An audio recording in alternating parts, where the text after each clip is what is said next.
Hi, friends.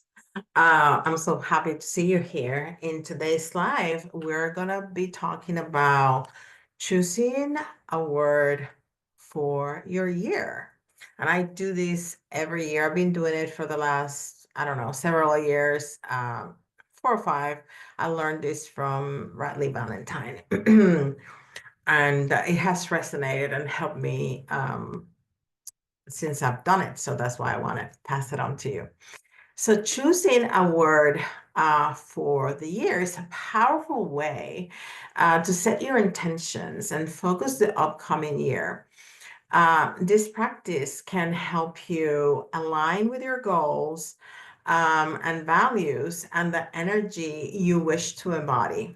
Below, different methods, including the use of personal numerology to select the word of the year. Okay, so we're going to start with numerology, and that's the this year. Some years have done it with other methods that we're going to talk about later, but this year, this is what I did.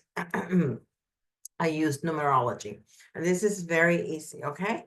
Numerology is a profound tool to guide your word of the year selection. By calculating your personal year number, you can uncover the energetic themes and opportunities that are waiting for you for this year, okay? So the personal year number is going to be different for everybody, okay? It's not year 9. We're in a year 9. That's for everybody. That's for the collective. 2025 is a year 9 for everybody. Like 2024 was a year 8 for everybody.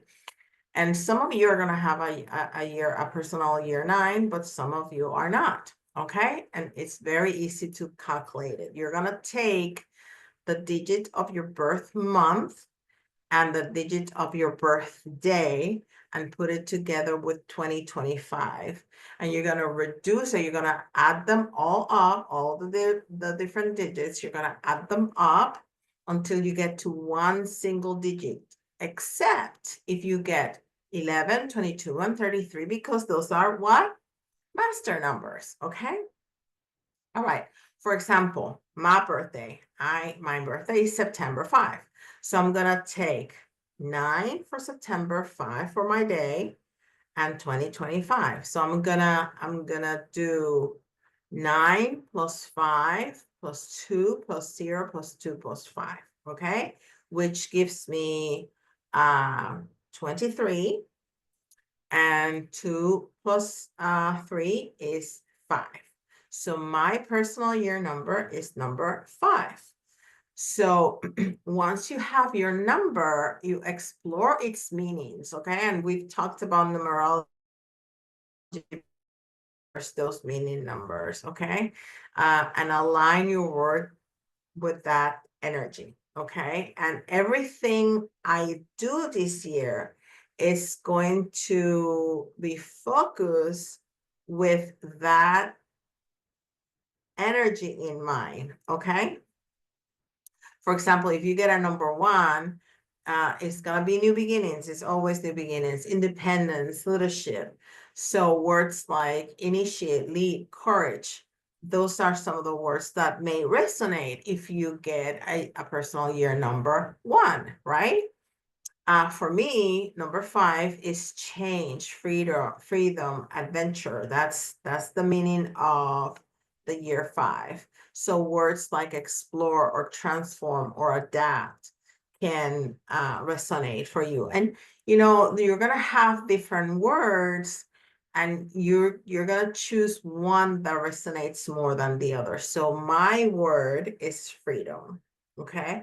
And everything I do this year, I'm gonna have that energy of freedom to propel it, okay? But you don't have to use that. That's something that I like, but you don't have to. You can use, for example, you can reflect on past experiences. For example, you can take time to journal or meditate on the previous year and consider things like, what challenges did I overcome in 2024? Which there's plenty, right? That challenges that we, were confronted in 2024. What lessons did you learn? What lessons did you learn? What do you want to carry forward? What do you want to leave behind? All those things, all those reflections can show you themes and areas of growth and help you guide your selection. Okay. Something that I've done in the past is use my goals and my intentions for the year to propel the decision making for my word. You can identify your goals for the year and break them down into themes and brainstorm what words encapsulates these ambitions, these goals. For example, if your goal is to improve your health, words like vitality or health or balance or strength might align with you. Or if you want to grow your career, you can use the word focus or expansion or achievement, as your word. Another very something that I love to do is pull a tarot card or an oracle card. Okay. You can do that with the intention of discovering your word, and the symbolism of the card can offer clarity or some kind of guidance or inspiration. For example, if you draw the star card, you can use words like hope or health or inspiration, right? If you draw a card with pentacles in it, pentacles has the themes or abundance. So you can do things like flourish or prosperity or abundance, right? Cards with cups means love and partnership or overall health, right? And you can say flow or love or any of those words. You can also meditate and ask the universe for a choice of words or try to visualize. So you can enter into a meditated state and focus on what you want your year ahead to be like and visualize yourself living your best life, right? And ask for that word to come to mind. Often your intuition will reveal a word that resonates deeply. You can ask other people. Sometimes others see things that we can't see, right? So asking people that we trust, friends and family or members of a supportive community, you can ask them what words they associate with you for the next year, and their insight may spark some ideas. It doesn't mean that they are going to choose for you, but what they have to say may spark some ideas for you. You can look at, if you're into astrology, you can look at your astrological transits for the year. And that can be another layer of insight. For example, you can review some major planetary transits in your chart. For example, if your Jupiter is going to be transiting your 10th house, you may consider words like expansion or success or vision, so because remember that everything that Jupiter touches, he makes bigger, right? So he expands or it expands. So, and the 10th house is the house of abundance. So expansion, success, vision. If your Saturn, for example, is in your 7th house, you can use words like commit or boundaries or partnership. You can also use a combination of words for more depth to this concept. So if you cannot choose one word to capture your intention, you can consider several words, 2 or more words. This is, this is not a hard rule. You're not gonna mess up anything. For example, you can say bold grace. Uh, if you want to encourage compassion, for example, or sacred abundance. If you have a spiritual business and you want your business to grow, uh, that will be a good combination, sacred abundance.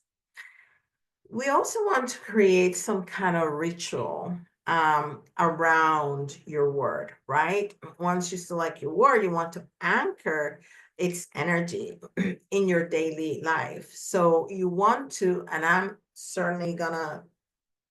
doing this. You do I do morning affirmations every day. And I include my word in those affirmations. So for example, if you want to embody healing and balance, you can say, I embody balance in all aspects in my life, something like that. You can also have visualization exercises. You can spend a few minutes visualizing yourself, fully living your word's essence. Um, you do that every morning to continue to empower the energy of your word that you have chosen. Also, you can create a vision board, and I do this too. I put my word, I make it a sigil, and we're gonna talk about this for Friday, Little Bites. I can create a sigil and put it in the center of my vision board for the year. All right. Or you can write poems or doodle representations of your word. I mean, you can, get creative. Then throughout the year, you want to revisit your word of the year to ensure that it continues to align with the path that you want for the year. So if if if there was something that you wanted to achieve and you achieved it in the 4th month or the 5th month, you can choose another word to continue the path. To continue throughout the year if you already finished with your word, right?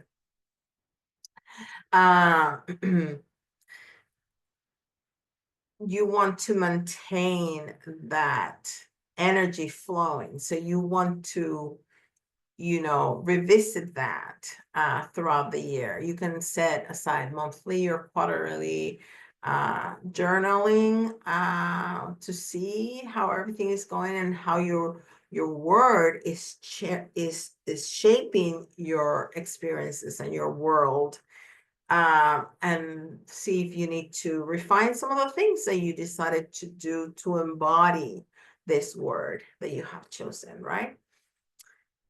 So once you have finalized once you have identified your word, you want to write it down and place it where you can see it every day.